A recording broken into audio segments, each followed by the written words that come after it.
Fight Fiend Forecast. I'm Joseph, the host, back for the full card predictions for UFC 302. It's going down in New Jersey, and we got a great card with 12 fights stacked top to bottom. And we're going to start it off with the prelim opener, and then we're going to end it off with the main event of the evening, Islam Makhachev defending his title against Dustin, the Diamond Poirier.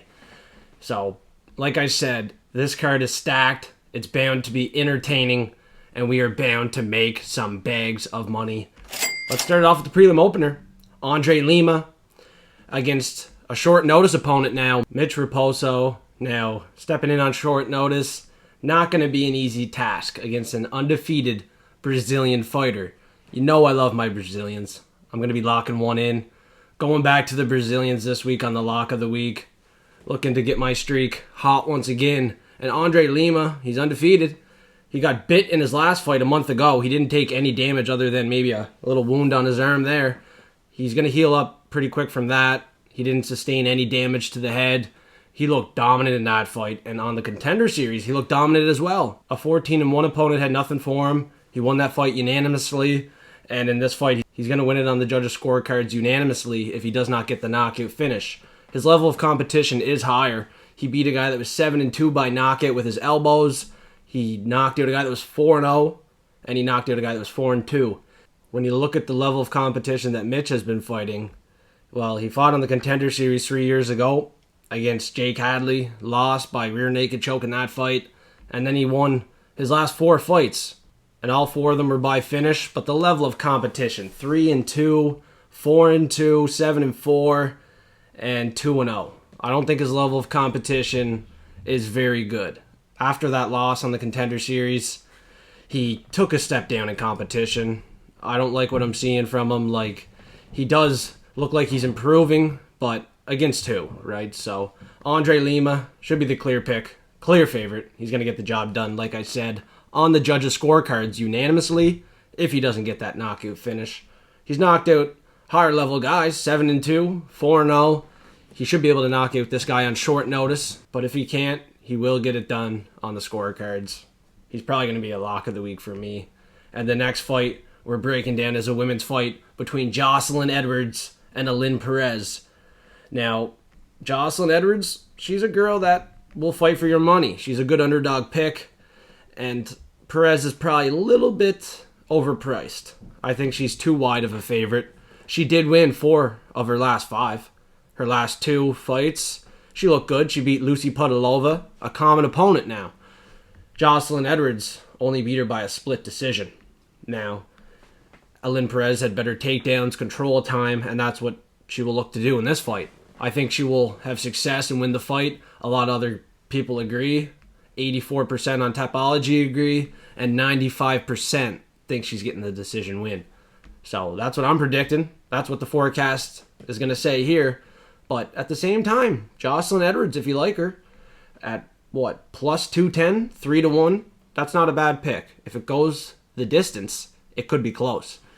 Because the third round for Ailin Perez didn't look very good in her last fight. And Joselyn Edwards, in my opinion, is a little bit underrated. She has a lot of experience. Even though she lost her last fight to Nora Cannoli by unanimous decision, and she also lost to Jessica Rose Clark, I mean, she has experience losing fights that she probably should have won, right? So, easy pick, Ailin Perez. You can't be losing to Jessica Rose Clark 10-6 unanimously. And then, like I said, she just lost to Nora Cannoli. Like, unanimous decision losses in both of them. You know, when she won 2 split decisions. Jin Yun Kim, 9-5. Split decision win against her. And then, like I said, the split against Podolova. Yeah, she's struggling. She's barely going to get it done if she does get it done. She can barely get the win when she does win.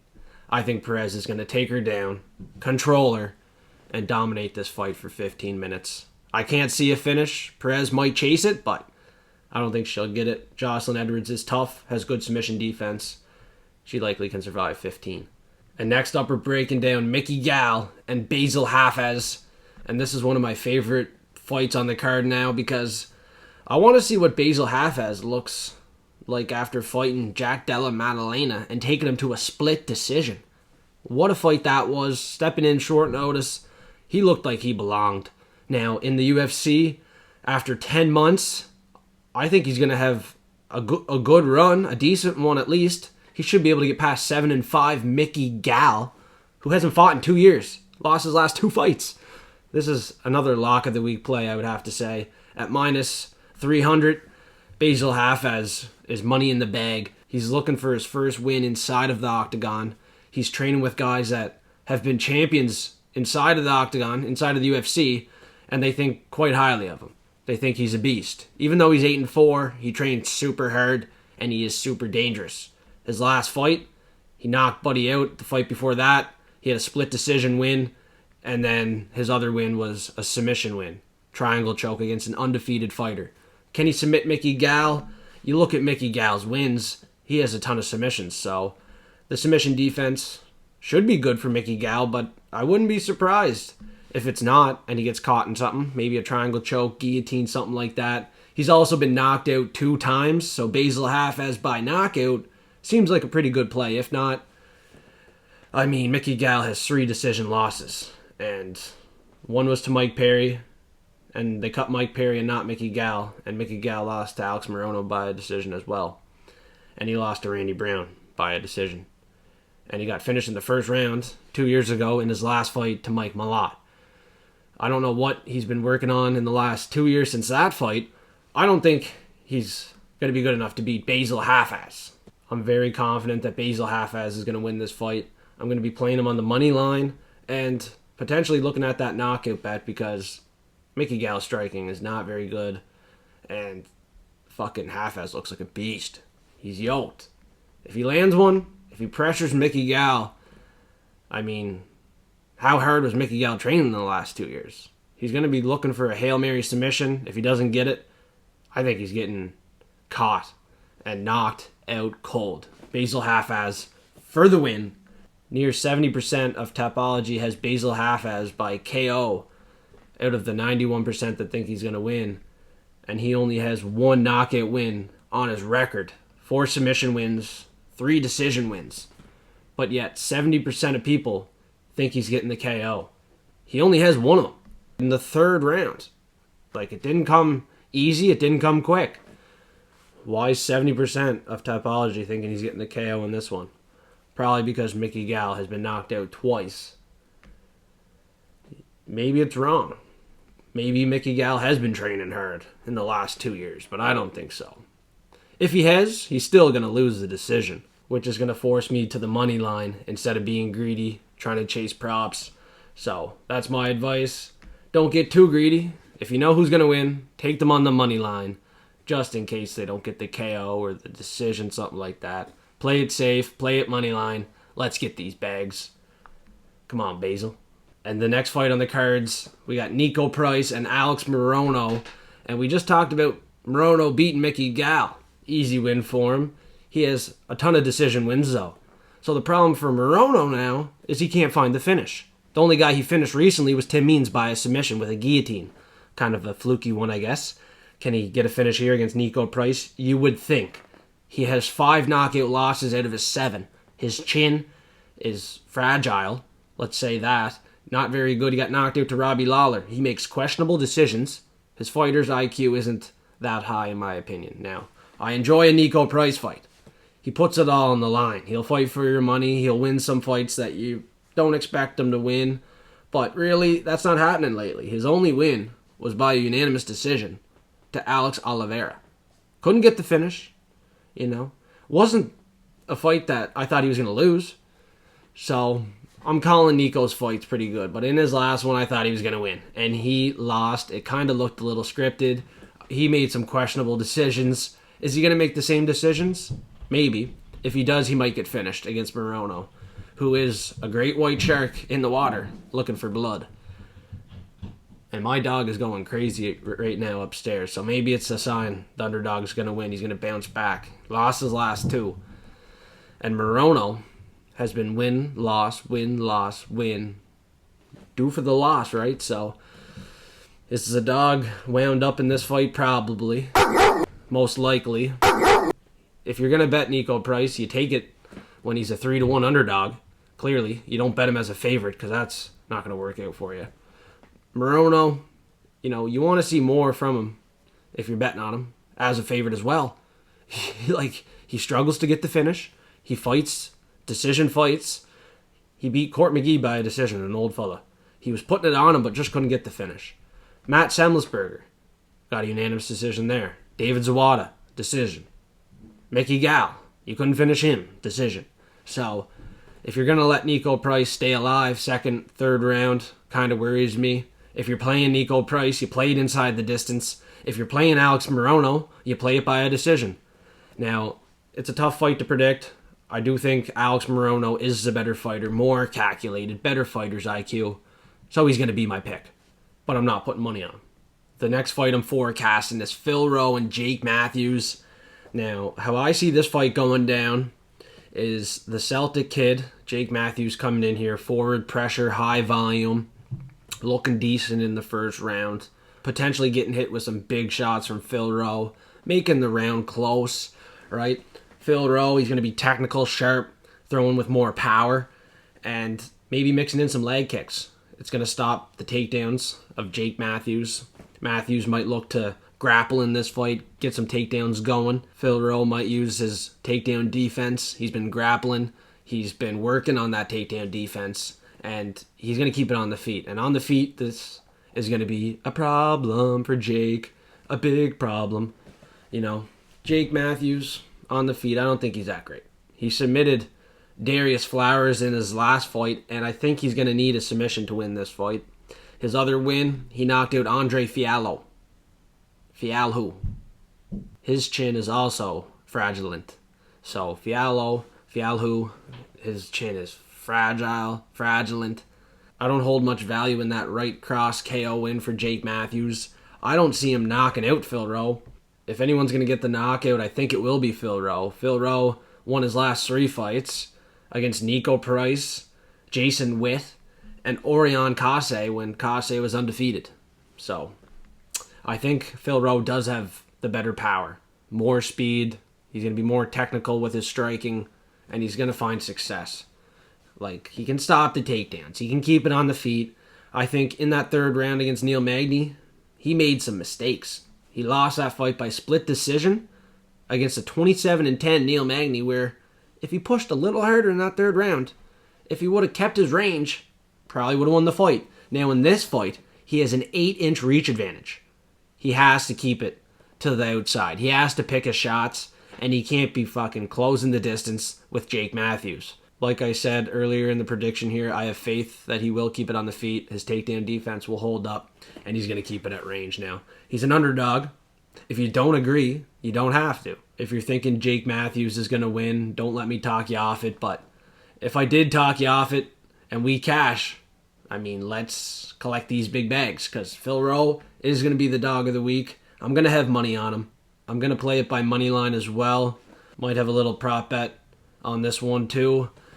I see some value on Phil Rowe with his range, his accuracy, speed. I don't think Jake is going to have much fun pushing forward, getting eaten with shots. His striking defense better hold up, because the judges are going to see him get hit multiple times. And he might even get rocked and finished. Like I said, Phil Rowe, his last 3 wins all by finish. And if we're looking at the round bet, looking for some value, let's see how Phil Rowe could potentially finish it. In the first round, he comes out there and he kind of calculates what he will do in the next round, because Jason Witt and Orion Case got finished in the second round, and he didn't finish Niko until the third. So the first round for him is more of a calculation period and figure out what he's going to do throughout the fight. Now, we seen with Neil Magny in that third round, he wasn't able to bring it. He wasn't able to put it on Neil Magny. He kind of got sucked into Neil Magny's game plan. Neil Magny is underrated. He's high level. And in this fight, I think Jake Matthews is just a step down. He's a level below Neil Magny. And Phil Rowe learned a lot from that last fight. He's going to improve. He's going to bounce back and get a dub here. Got to go get some big bags with Phil Rowe. The Fresh Prince is going to produce. And the next fight on the cards is Grant Dawson and Joe Solecki. And Grant Dawson is a 4-1 favorite. 3-1. His last fight he didn't look good. He got rocked. He got smoked. And then he had a draw to Ricky Glenn 3 years ago. And he got rocked in that fight. Nearly got finished. Mark Madsen had moments in his fight that, probably he shouldn't have had. Grant Dawson, his striking defense is sauce. He's not my favorite fighter. I was very confident he could beat Bobby Green, but clearly, his striking defense is not good. He was able to get some good wins against 24-2 Damir Ismagulov and managed to finish Mark Madsen, who was undefeated, and he also submitted Jared Gordon. Those are some good wins. I'm not taking anything away from Grant Dawson, but I just think he's a little bit sus. I think his girlfriend might have had money on Bobby Green by KO in that last fight. I don't know. He's sus. Everything about him. I don't like him anymore. I think he took a dive in that last one. And now 97% of people have him in this fight. They think he's getting the decision. And now they're going to make him a huge favorite again. And his dirty little girlfriend is going to go bet Joe Solecki here. No doubt in my mind. Fuck. We'll see what happens, though. Joe Solecki lost his last fight 5 months ago by a slam. He's probably still half concussed. So, my pick is Grant Dawson. I think he will win. I think he'll win by a decision. I think it'll be easy goddamn work. He's going to bounce back. And his little wifey is going to stay away from this one. For sure. Because he can't lose to Joe Solecki, bro. Like, Grant Dawson is number 15 worldwide. And Joe Solecki is number 37. Like, there's levels. There is levels to this game. And it's pretty clear that Grant Dawson is levels above Joe Solecki. But when there's this many people on him to win, and the price gets boomed up, I don't love it. Because Solecki is a grappler. If he stops the takedowns, and if Grant Dawson doesn't have success with his takedowns, it's not going to be good. It's going to be close. And Solecki could be the better striker. Honestly, he could. At this price, I'm honestly forcing myself to take Solecki. Like, I just said I was taking Dawson, but at this price, who I think the better striker is going to be, probably Solecki. If Solecki keeps this fight on the feet, if he makes Grant Dawson do nothing with the takedowns, and just makes him shoot takedowns that mean nothing, we could have a live dog on our hands. I might go Joe Solecki. I'll be doing another show on Friday night, Props and Parlays show. I'll tell you if I change a pick or anything like that, but for right now, I think I'm forced into taking Joe Solecki by a close decision. I think so. But, let's look back here for a second before I lock that in. If Solecki wins as a dog, then that means it's going to be back-to-back underdogs winning, Phil Rowe and Joe Solecki. And then we'll have a favorite Morono, favorite Hafez, favorite Perez, favorite Lima. So 4 favorites, 2 dogs, and then we'll talk about the next couple. So we're definitely going favorite next, if you know who's up next. But I think for the prelims, 2 underdogs, the 2 best ones would have to be Phil Rowe and maybe Joe Solecki.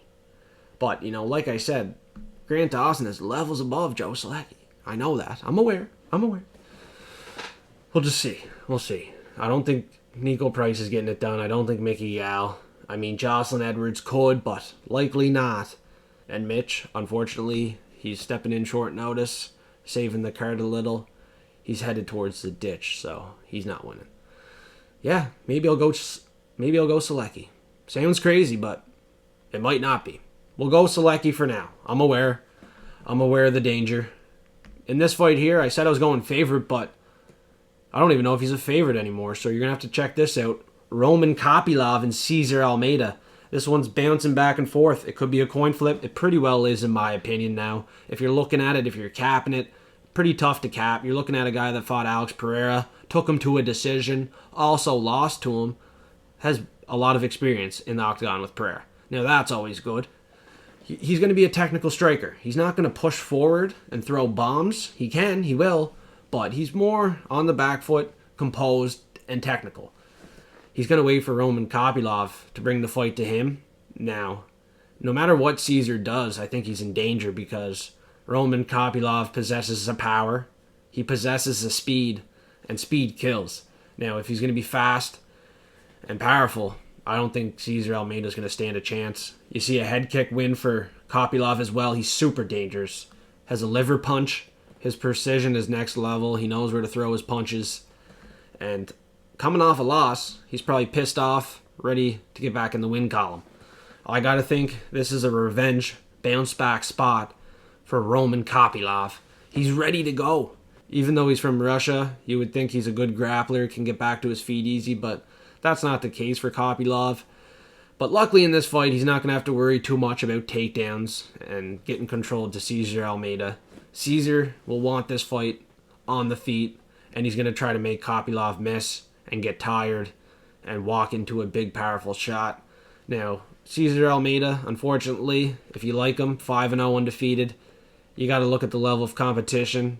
He fought a guy that was 0-0, 0-0, 5-28, 9-1 on the Contender Series and couldn't find the finish. He was just going tit for tat, being very composed and technical, like I said, and really didn't bring the fight to that Lucas Fernando fighter. So Fernando was slow too. Kopylov is going to be fast, a lot faster than the guys that Cesar Almeida has been fighting, and it's levels above that. So I think it's danger for Almeida, and I think he's going to get caught against an aggressive fighter that's pissed off after a loss, unfortunately. He looked good against Dylan Budka a month ago, but to come back, cut a bit of weight, step in against a killer who lost his last fight 3 months ago, it's just a dangerous spot. Bookies had Kopylov as the favorite when it opened. Some love started to come in on Cesar Almeida as the dog. I don't know if he moved to the favorite now, but I'm sticking with Kopylov with pretty high confidence. I can see him getting the knockout finish. If he doesn't get the knockout finish, I can trust him to be the better striker with more accuracy, winning it by a decision, which would be crazy because I don't think he's ever won a decision in his entire career. Let's check that out. He has one decision win, and it was way back in his first ever fight. He's knocked out every guy since. 11 knockout wins. Only one in the first round, though. That's surprising. He has 5 knockouts in the second round and 3 in the third. I got to think after that first round, he puts it on Cesar Almeida, finds the knockout finish. He seems to like that second round. He has 5 knockouts in the second and somehow only 1 in the first. Before I break down the main card, please comment your most confident prop at plus money. Put hashtag forecast of the week, and I'm going to pick one forecaster each and every video. I'm going to put money on their most confident play, and I'll do a video up, a short video on Instagram, TikTok, make content up for Discord for the next props and parlay show on Friday night, and I'll give you the shout out. One forecaster each week is going to represent and give their most confident prop. So give us your most confident prop at plus money. So I want to see plus 100 or above. If we lose, don't be upset. You know, we all have losses. You're not going to hit each and every bet. But what we can do when we lose is learn from the loss and turn it into a lesson. And that lesson will be a blessing because we're going to learn from the losses, right? We're not going to continue to make the same mistakes. If we do, we're kind of dumb, right? We're not dumb. We're going to be as smart and sharp as possible. We're not making the same mistake twice. So with my locks of the week, yeah, I've been dumb. Honestly, I've been dumb. I've made the same mistake twice. I locked in, who was it? After Walter Walker, you know what I mean? A guy with Taekwondo experience, not MMA experience. A guy with all first round knockouts. Robelius Dej Payne, and then he lost to Waldo. So I'm locking in guys making the same mistake. And that mistake was made like within months of each other. Sometimes you make the same mistake twice. Okay? Mistakes happen. We're going to learn from it. We got momentum now. So let's get it going with the first fight on the main card. With momentum, with confidence on this card, We just broke down the prelims. We're positive that we're on the right side. We're going to produce some bags. Let's keep it rolling. We got Randy Brown, Elizeu, Zaleski. And Zaleski just fought my lock of the week, former lock of the week, Rinat Fakardinov, and took him to a majority draw. We got our money pushed. Zaleski at 37 looked damn good, not going to lie. But, this is a tough task.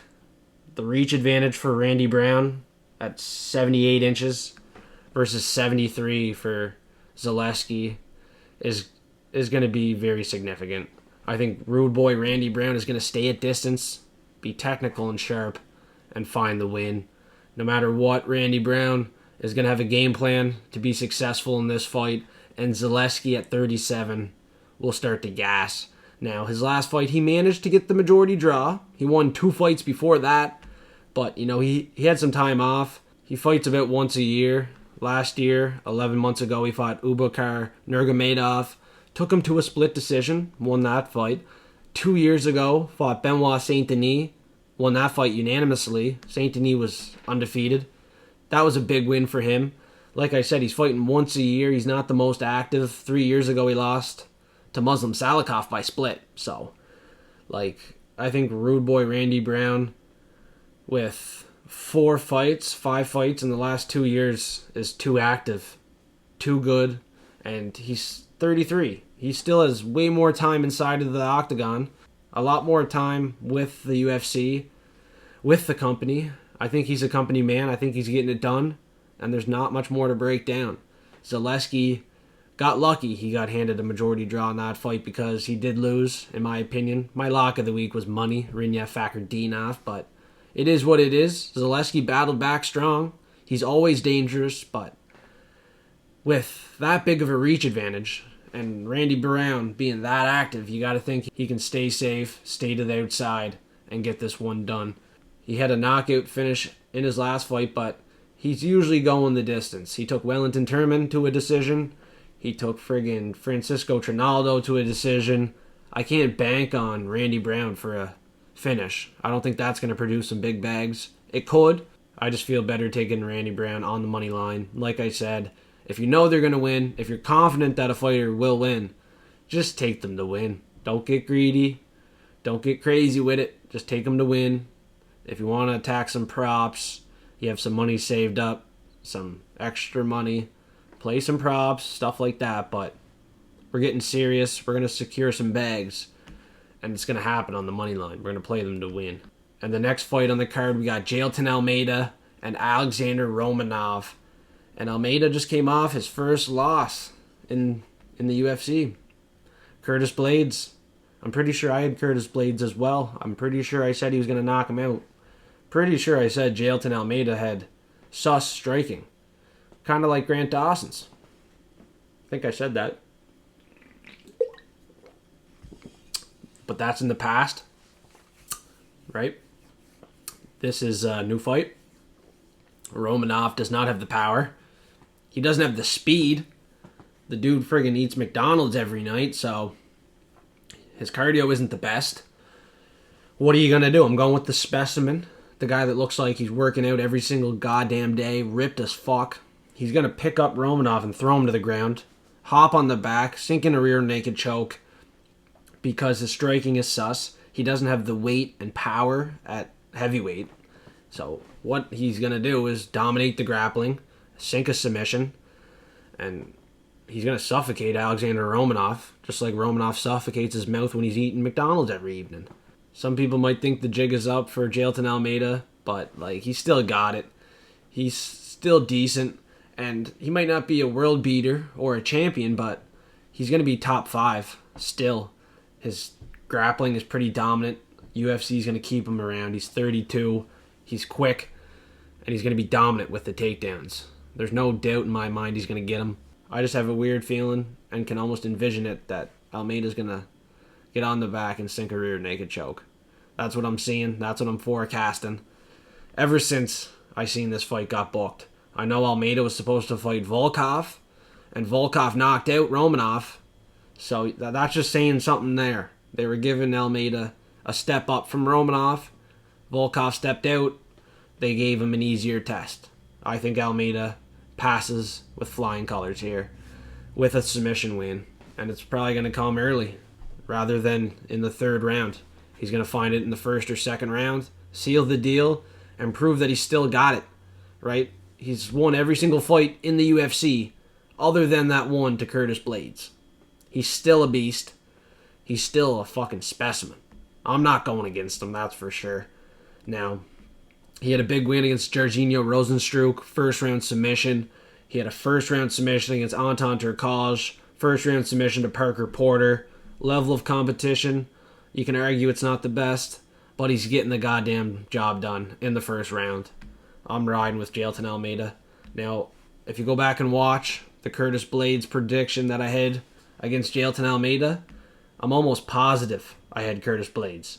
Now, that's in the past. It means nothing, but I was aware that he was going to lose that fight. So, I'm not just jumping ship on Jailton Almeida. I'm going to take him in this fight.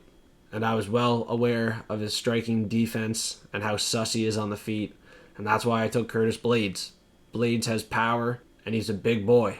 Compared to Romanov, I think Romanov is more soft, more flubby, and Almeida will get it done. The jig is not up. The jig ain't up. He gets it done. Jailton for the win. And the next fight on the cards is Kevin Holland, Trailblazer, against Michal Oleksiejczuk. Kevin Holland's back at 185. Goddamn.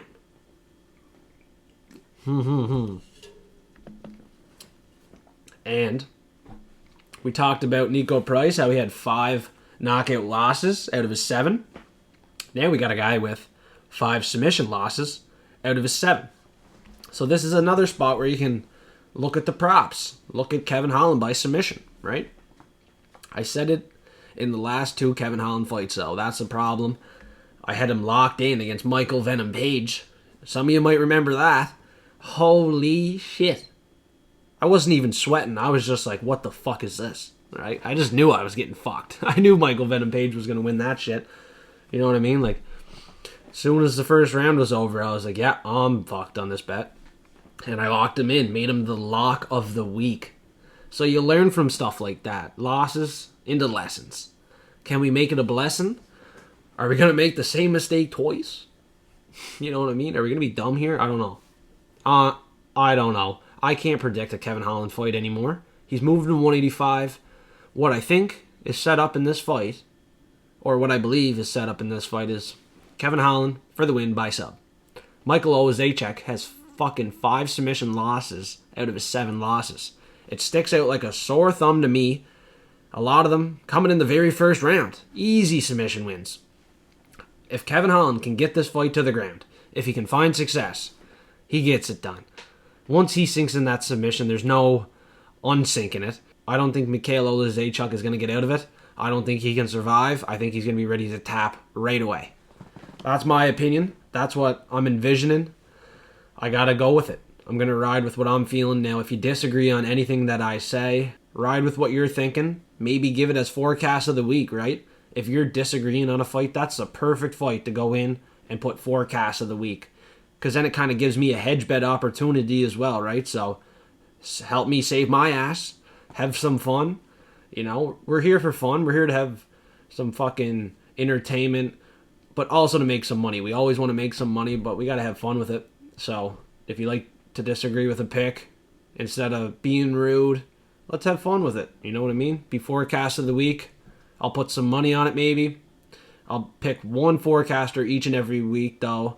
And most of the time, if you haven't caught on, I like to pick a forecaster that's disagreeing. So that's just a little hint for you guys. So if you disagree with something, forecast of the week right away. Most confident prop, how you think that fighter's going to win, and the odds, and then put the hashtag forecast of the week. If you like Michal Oleksiejczuk, it must be by KO. He knocked out Chidi Njokuani. He knocked out Cody Brundage. His last 2 wins by knockout. If he's going to do it, that's how he does it. Kevin Holland, though, did not get knocked out to Michael Venom Page. He didn't get knocked out to Jack Della Maddalena. He lost that by split. Made it real close. And then he submitted Michael Chiesa in his last fight, Darce choke. He knocked out Santiago Ponzinibbio in the 3rd round with a left hook. Kevin Holland has power too. I think with a 7-inch reach advantage, his striking defense will be fine. He's going to stick to the outside. He's not going to get hit with too much. Like, I honestly think some of these fights could be set up. This is one that sticks out like a sore thumb. A sore fucking thumb. I like to bet Kevin Holland by sub. That's how I thought he would beat Wonder Boy. He didn't though. He just stayed on the feet. Gave Stephen Wonderboy Thompson the respect. And he kind of did the same thing with Michael Venom Page. He didn't initiate any grappling. I think he's going to initiate it. I think he's going to get takedowns, have control time, and get a submission. Forecast is Kevin Holland by sub.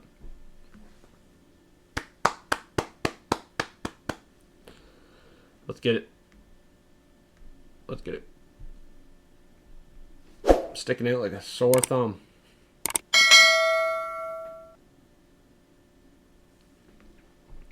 And the co-main event, Dustin Strickland, and Paulo Costa. Paulo Costa with the secret juice has really not much to offer here. If you look at Sean Strickland, the former champion, trains like a son of a bitch at Extreme Couture. He's the top dog in there, man. He's training with killers. His loss, where he got stripped of the title, was a split decision. What do you think about that? Does he deserve to lose his title by split decision? I feel like that should be a rule. You can't lose your title by split decision. What a bullshit call that is. It was a close fight.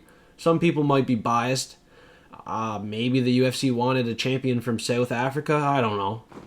I don't know anymore. Sean Strickland, though, should have won that fight. I think he'll win this one easily. This is a fight where they have a chance to get Paulo Costa a little bit closer to getting outside of the UFC. I think they're sick of his bullshit. I think they're sick of him not taking fights sometimes. He just lost to Robert Whittaker. He had small moments in that fight, not near enough to make it a split decision. He got dominated to Robert Whittaker. Unanimous decision loss 3 months ago, and he was quite inactive. He fought Luke Rockhold 2 years ago, won a unanimous decision, and before that he fought 3 years ago to Marvin Vettori, lost the decision. He also got knocked out to Israel Adesanya 4 years ago now. Like, his last 4 fights have been within the last 4 years. 4 years ago, 3 years ago, 2 years ago, and 3 months ago. Paulo Costa, you would think he's active, but he's secretly inactive as fuck. The secret juice is that he's inactive as shit. Like, he's always on social media. Like, you think he's always active, but like, he's really not active. He really is not going to be in the UFC for much longer. Sean Strickland is going to put it to him. Sean Strickland almost knocked out Izzy. Won the championship fight against Izzy as a 5-1 dog. Showed his heart, determination, and that is what he's going to show in this fight. He has the heart to win this fight. He's going to have all the pressure and control. His accuracy is phenomenal. He has the cardio to dog this one out. He's going to win for sure. Lock of the week, Sean Strickland. He's one of them for sure. I'm going to have my locks posted in Patreon, in Discord, and you're going to find out who they are on my Friday show. I'll give you the locks of the week. You got to think Sean Strickland's going to be one of them. He just lost a split decision to Dreykus. This is a spot where he's going to be pissed off, having his eyes set on getting back at that title shot. I think he can do it. Paulo Costa has nothing but dumb power. I don't think he's going to do much with it. So, other than a spinning kick at the end of the round, Sean Strickland is going to dominate the entire fight. And it's a 25-minute fight, so let's see if Sean Strickland can find a finish in this fight, because Izzy found the knockout shot. Sean Strickland knocked out Abus as well. Almost knocked out Izzy. He could knock out Paulo Costa. Would not shock me. That's why I think he's a lock of the week play for sure. No matter where this fight goes, even to the ground, Sean Strickland, he's going to be the better grappler too. He secretly has a black belt. He's secretly a really good grappler. He's been training with Hamzat. Even though he's got submitted multiple times to Hamzat, he's still been grappling with him. He's been training with killers. Sean Strickland's going to be ready to go. He's definitely a lock of the week play. There's no more talking about it. If you like Paulo Costa, you like chasing underdogs. The secret juice ain't going to work in this fight, buddy. Deshaun is coming to bang. He could find the knockout. It wouldn't surprise me. Might look at that prop. And now, the main event of the evening. Islam Makhachev against Dustin the Diamond Poirier. Dustin Poirier auto. Jailton Almeida, Rising Suns numbered card. Paulo Costa numbered card.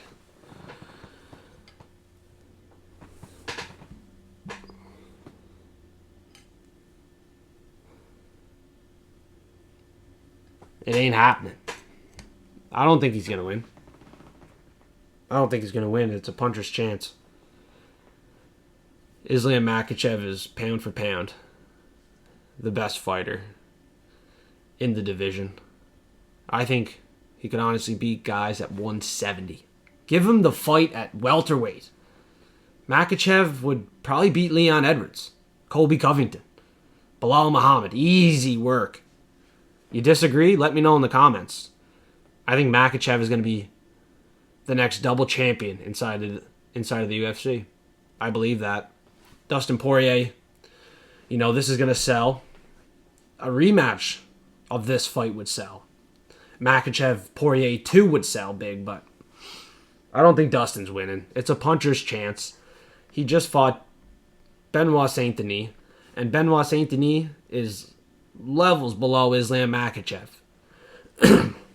It's the truth. I really like Benoit Saint Denis, but he is levels below the champ, Islam Makhachev. Makhachev was knocked out once years ago. He's learned since then. He's changed how he strikes. Look at his last fight against Volkanovski. Who would have thought he would throw a head kick and finish him in the first round? I didn't think he would do that.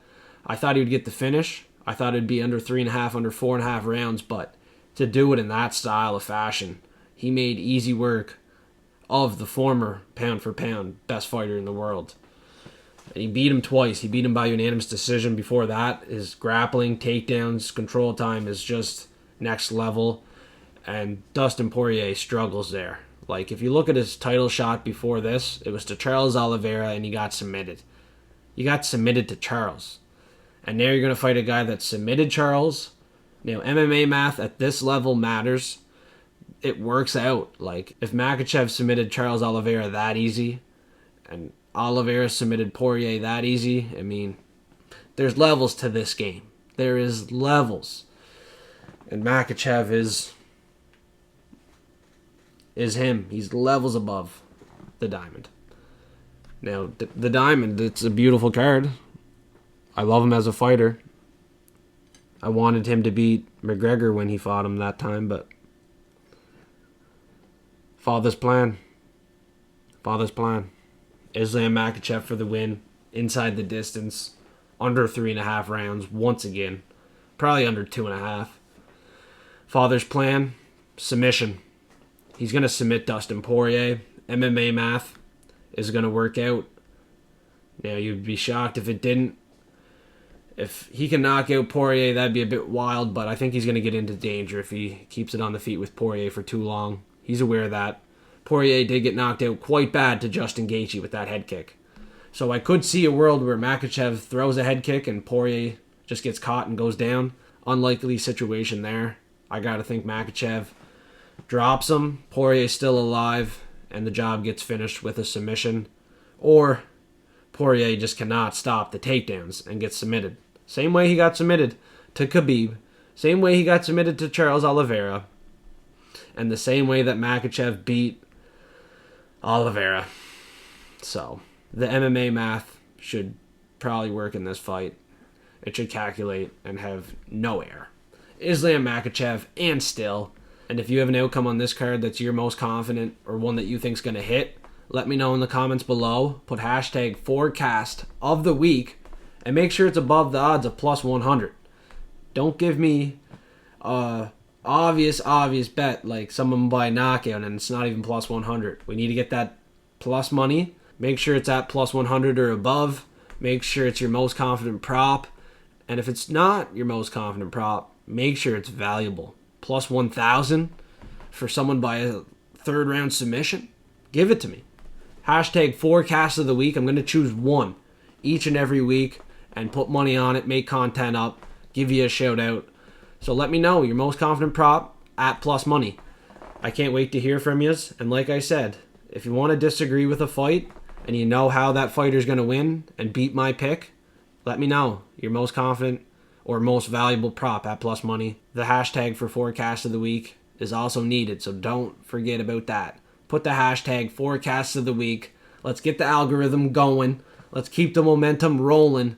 And let's produce some bags at UFC 302 in New Jersey.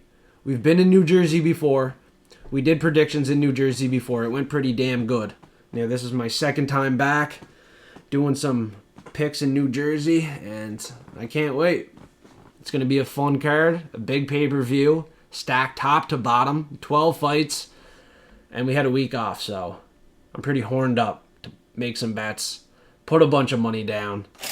And if you're on Patreon, you know I've been pretty slack the last week. I've not been betting too heavy. I've been making a couple bets, not betting as heavy as usual. So we're just waiting. It's a calm before the storm. The storm's coming on Saturday, and we're going to make some big bags. Enjoy, forecasters. Thank you, everybody, for tuning in for my picks once again. Before you go, I really appreciate it if you would smash the like button and suplex the subscribe button if you're new. I'm going to do predictions each and every fight card, pay-per-view card, and potentially I'm going to do my picks on basketball, hockey in the future. So if you want to make some money, if you just want to hear my picks and hear my confidence levels, how I think some fighters are going to win, come check out my videos. You're welcome here.